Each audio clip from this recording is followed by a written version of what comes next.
Es plancton, diminutos organismos que pueblan nuestros océanos y de los que depende buena parte de la vida que hay en ellos, también la nuestra, se alimentan ya de plástico. Imágenes difundidas estos días por la BBC, grabadas a través de un microscopio, invisibles al ojo humano y sin embargo tan dañinas. Eso que están comiendo son esas bolitas verdes que ven, poliestireno, plástico en definitiva.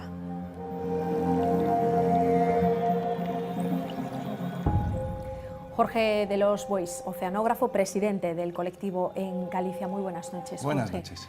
Imágenes que podrían resultar bellas si no fuese porque es algo preocupante, que el plancton, que no se alimenta naturalmente de plástico, esté comiendo ahora mismo eso. No sé si porque lo confunde con algún otro tipo de alimentación o por qué está pasando. Sí, lo que estamos viendo ahí es una especie de zooplancton, concretamente un copépodo.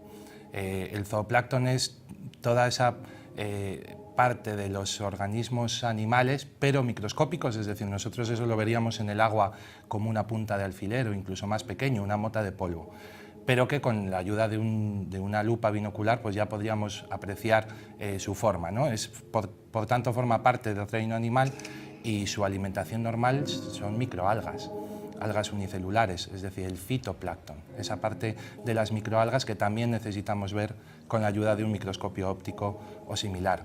El laboratorio de Plymouth ha grabado estas imágenes que ha difundido la BBC, como comentabas, en el que se ve como uno de estos organismos, un copépodo, está ingiriendo microplásticos. Esto es un tema que está ahora mismo en auge en la investigación marina oceanográfica a nivel global, precisamente porque saltan las alarmas en cuanto a que estos microplásticos están entrando en la red trófica marina. Ya, porque hasta ahora, Jorge, estábamos como más acostumbrados quizás a ver casos de otro tipo de animales, de otras especies, por ejemplo tortugas, muy frecuente pues verlas eso, comiéndose bolsas de plástico porque llegan a decir pues que las confunden con medusas, uno de los alimentos que ingieren, polluelos de aves como los albatros, que también son incapaces de regurgitar ese plástico que les dan sus madres con toda la buena intención del mundo, me imagino, y que luego no pueden sacar de su organismo, etcétera, etcétera, pero nunca lo habíamos visto con este tipo de organismos. Claro, efectivamente, la novedad es precisamente esa. Normalmente las cosas grandes son más fáciles de descubrir y por tanto se descubren antes.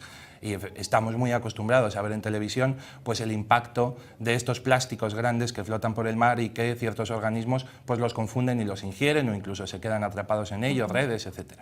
Efectivamente el problema en este caso es que estos microplásticos pasan de un nivel a otro dentro de la cadena trófica, es decir, si estos organismos del zooplancton conservan determinado tiempo esos microplásticos en su organismo y pasa el siguiente organismo que va y se los come, los incorpora al suyo, puede llegar al ser humano y de hecho lo que se hipotetiza es que puede estar llegando ya, ¿no?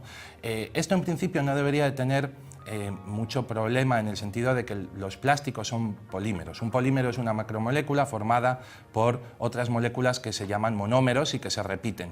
Pero si solo fuese plástico, claro, pero me temo que hay algo más. El polímero es una sustancia inerte desde el punto de vista biológico, por eso no hay ninguna bacteria que la degrade y por tanto en nuestro organismo no debería tener mucho efecto, sería el equivalente a una fibra cualquiera no digerible, ¿no? Vegetal.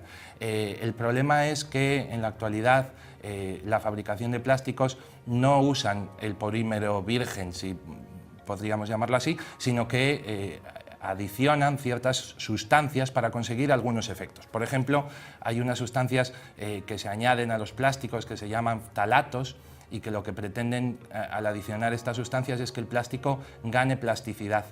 Bueno, esas sustancias no están dentro de la estructura, formando enlaces con la estructura, sino que flotan dentro de esa especie de red, ¿no?, que forma el polímero. Y, por tanto, al no estar sujetas, pueden pasar al agua, por ejemplo. Si imaginamos un plástico en el medio marino flotando, a ese plástico le está entrando pues, oleaje, le está sufriendo una agitación mecánica, está recibiendo luz y todo eso ayuda a que estas sustancias pasen al medio marino, al agua, y en este caso, por supuesto, a través de un proceso de digestión, también a la digestión, al metabolismo de los organismos. Estos talatos tienen sí que tienen un efecto biológico, son disruptores en el metabolismo de las hormonas y por tanto generan ciertas alteraciones en dicho metabolismo en vertebrados, incluido en el ser humano. Por tanto, es cierto, Jorge, eso que se dice que puede llegar a afectar el consumo de esas sustancias tóxicas, de determinados compuestos químicos, hasta los ciclos reproductivos de algunas especies. Sí, de hecho se están haciendo investigaciones experimentales en este sentido. Hay otra sustancia que se llama bisfenol A, que también tiene este efecto y que produce, o los polibromados. Los polibromados son unas sustancias que se añaden a los plásticos para conseguir que soporten las llamas del fuego. Bueno, estos polibromados también pueden pasar a formar parte del agua o del organismo que los ingiere y se ha descubierto que tienen efectos teratógenos en larvas de rodaballo, por ejemplo. Es decir, que el plástico como tal es un elemento inerte por definición, porque es un polímero inerte, sintético, y por tanto no tiene acción biológica. Eso es, por otra parte, esa característica es la que hace que aguante tantísimo en el medio marino. No hay ningún bicho que lo degrade. Claro. Y por tanto aguanta ahí en el medio marino muchísimo tiempo. Miles de años, y no estoy exagerando. Eso es. Problema, que tiene aditivos y que esos aditivos sí que pueden entrar a formar parte de la red trófica. Tiene otro problema, y es que estos plásticos grandes, que ya hemos visto muy a menudo, son los que se van rompiendo. Si todo el mundo ha tenido en casa un plástico que si lo deja mucho tiempo acaba como volviéndose quebradizo, le salen como una especie de grietas y se rompe. Bueno, eso es lo que pasa en el medio marino. Los microplásticos vienen precisamente de ahí, de que los plásticos grandes se van rompiendo, se van degradando y acaban siendo muy pequeños. Hay otras fuentes, hay cosméticos, por ejemplo, que tienen sustancias exfoliantes que son plásticos y que por tanto son microesferas, que son microplásticos. O incluso la ropa sintética, las fibras de ropa sintética pasan a ser parte del medio marino. Y estas se unen a sustancias que ya están como contaminantes en el mar, por ejemplo los hidrocarburos. Como los plásticos repelen el agua, se unen a otras sustancias como estas en la superficie, y esos plásticos pueden entrar en la red trófica y soltarse, es decir, que estos microplásticos pueden actuar además como vector. Si ese microplástico está flotando en el mar, se une a una gotita de policarbonato de un barco que pasaba por allí, se queda pegado ese microplástico y luego va un bicho, se lo come y en la digestión ese policarburo que se ha unido se soltaría. Pueden funcionar como vector. Entonces el problema viene fundamentalmente por esa acción de los aditivos que se unen a los plásticos y estos vectores de esas sustancias que ya están en el mar y que se unen, ¿no? Y nosotros, con el consumo de todos esos productos y la gestión inadecuada de los residuos, estamos ayudando, pues eso, a que se generen este tipo de comportamientos extraños en los animales y que podría tener consecuencias en nosotros mismos. Jorge, ¿por qué que esté consumiendo plástico el plancton es tan preocupante? Es decir, ¿qué o quiénes se alimentan a su vez de plancton en el medio marino? Sí, el plancton es la base de la cadena trófica en el medio marino, es decir, el fitoplancton sería el equivalente a nuestras plantas en el medio terrestre, es decir, hacen fotosíntesis. El zooplancton son como pequeños bichos que se comen a esas algas, y luego hay un montón de organismos superiores ya, filtradores o peces que se alimentan de este zooplancton, peces mayores a estos peces, y por tanto si seguimos esa escala de la red trófica, llega a especies que son de interés comercial, es decir, que ingerimos nosotros.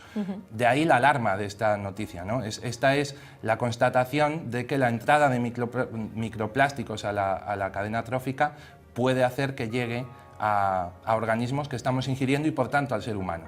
Y precisamente para el estudio de las consecuencias que podrían tener este tipo de prácticas, muchos gallegos están ahora trabajando en un proyecto que tiene que ver con esto. Sí, recientemente se ha concedido un proyecto del Plan Nacional, es un proyecto coordinado entre el Instituto Español de Oceanografía, concretamente el Centro de Murcia y el de Vigo, y además las universidades de La Coruña y de Vigo, cuyos dos investigadores principales son en la Universidad de Coruña Soledad Muñategui y en la Universidad de Vigo Ricardo Beiras. Y bueno, por tanto, es un proyecto importante del Plan Nacional que estudia, se llama Impacta, y estudia precisamente, se centra en el impacto de estos microplásticos en el medio marino.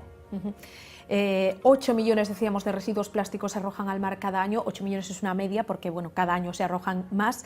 China es el país más contaminante en este sentido del mundo. Estados Unidos ocupa el puesto 20, la Unión Europea en conjunto se queda en el número 18. ¿Por dónde debe pasar una gestión más eficaz de los residuos plásticos? Jorge, ¿qué deberíamos hacer todos? Pues esto es curioso porque siempre con el tema del papel, que es una cosa que nos ocupó hace tiempo, sí que se consiguió mitigar un poco el impacto de la creación de papel nuevo mediante la promoción del reciclaje. En el caso del plástico no se ha conseguido. O sea, actualmente se están produciendo en torno a 300 millones de toneladas de plástico al año y la gráfica es totalmente ascendente. No hay ningún tipo de mitigación. ¿Cómo se para esto? Pues es un poco las mismas recomendaciones que se dan para todo lo demás, es decir, ser cuidadosos con las pequeñas cosas del día a día tiene mucho impacto, es decir, si nosotros a nuestro nivel somos capaces de reducir nuestro impacto, nuestra huella ecológica, hacer gestión selectiva de nuestros residuos en casa y, por supuesto, en las empresas se sigue con una serie de recomendaciones ambientales que también van a, para esto, este proyecto de investigación, por ejemplo, y otros tantos que se están produciendo a nivel global, van a dar las claves a las empresas para reducir el impacto en el medio marino. Ya estamos viendo algunas acciones, empezamos a ver empresas que en la compra, en vez de darnos bolsas de plástico, nos dan bolsas que están hechas con fécula no sé qué de patata. Hay otras empresas que ya no te dan la bolsa, sino que te la cobran, que también es una manera de reducir, ¿no? Bueno, un poquito todo esto parece que son granitos de arena que sumando efectivamente tienen que llevarnos a reducir nuestro impacto, porque no podemos olvidarnos que antes del año 50 no había plástico. Nuestros antepasados muy recientes han vivido sin plástico antes de 1950 y en principio sin ningún problema. El plástico ha entrado en nuestra vida pisando fuerte a partir de ese momento y ahora mismo nosotros lo contemplamos como indispensable en nuestra vida. Si pensamos en vivir sin todas esas cosas que tenemos en el día a día y que son de plástico, nos parece una locura, pero no es imposible. Es decir, que yo creo que hay alternativas a nuestro alcance que nos pueden llevar a reducir un poquito ese impacto que acaba afectando al mar y que si afecta al mar nos afecta a nosotros, porque ya hemos hablado mil veces que el mar es un protagonista en el cambio global y que nos va a acabar afectando negativamente si no mitigamos esto. Impacto, Jorge, que a veces visibilizamos de una manera brutal. Se me viene a la cabeza esa isla de basura, no sé cómo la llamáis vosotros científicamente, situada cerca de Hawái, en pleno Océano Pacífico, a donde van a parar, cual remolino se tratase, pues un montón de electrodomésticos, pues eso, de lavadoras, de neveras, de televisiones. Ahí está una enorme bolsa, una enorme sopa de basura concentrada. Esa es la conocida, pero podría haber muchas más islas de basura en los océanos. Sí, eso además se produce por, decías, como un remolino y es tal cual. Ahí hay un giro oceánico y ese giro oceánico acumula todas estas basuras que normalmente flotan por una cuestión de densidad y que actualmente se estima que tienen una superficie de 1.400.000 kilómetros cuadrados. Es una barbaridad, es una cantidad inmensa de plástico. De momento macroplásticos, o sea, son en su gran mayoría elementos grandes, pero que con el paso del tiempo, como ya decíamos antes, sufrirán esa degradación producida por la luz y por la agitación mecánica del medio marino y acabarán siendo microplásticos con todos estos problemas que hemos hablado durante este tiempo, ¿no? Bueno, hay proyectos por ahí, se empieza a oír algunas noticias de Estados Unidos de determinadas personas que lanzan la idea de hacer alguna acometida frente a esa isla de plástico recogiendo toda esa basura flotante para una labor intentar ingente, reducir. No sé cuándo terminarían de recoger tanto plástico, sí, pero bueno, la idea de efectivamente, hay alguna iniciativa por ahí que sería estupenda porque de hecho ese plástico incluso se le podría buscar utilidad. O sea que, bueno, es uno de los retos a los que se va a enfrentar el ser humano en los próximos años. Jorge, pues ha sido un placer compartir contigo esta noticia agridulce, de alguna manera mala, pero también buena, que nos ayuda a seguir concienciándonos sobre el problema que tenemos encima de la mesa y del que todos y cada uno de nosotros somos responsables. Muchas gracias, Jorge, gracias a vosotros por haber estado una noche más con nosotros. Te invito a que te quedes para ver conmigo una de esos nuevos contenidos que queremos ofrecer a nuestros espectadores a lo largo de este verano. Cada martes, ayer estuvimos con los turistas, con los peregrinos, bueno, pues cada martes vamos a ahondar en la historia de un objeto reto particular para conocer qué hay más allá de su fachada, de lo que todos más o menos sabemos. Todos tienen en común su escenario, todos están en nuestra comunidad. Y este martes estrenamos nuestro Hay una historia detrás con un árbol, pero no un árbol cualquiera. Es un metrocidero y se ha convertido en símbolo de una ciudad como A Coruña, aunque a algunos su nombre les suene a chino, podríamos decir que Nueva Zelanda, tan lejos, tan cerca de Galicia.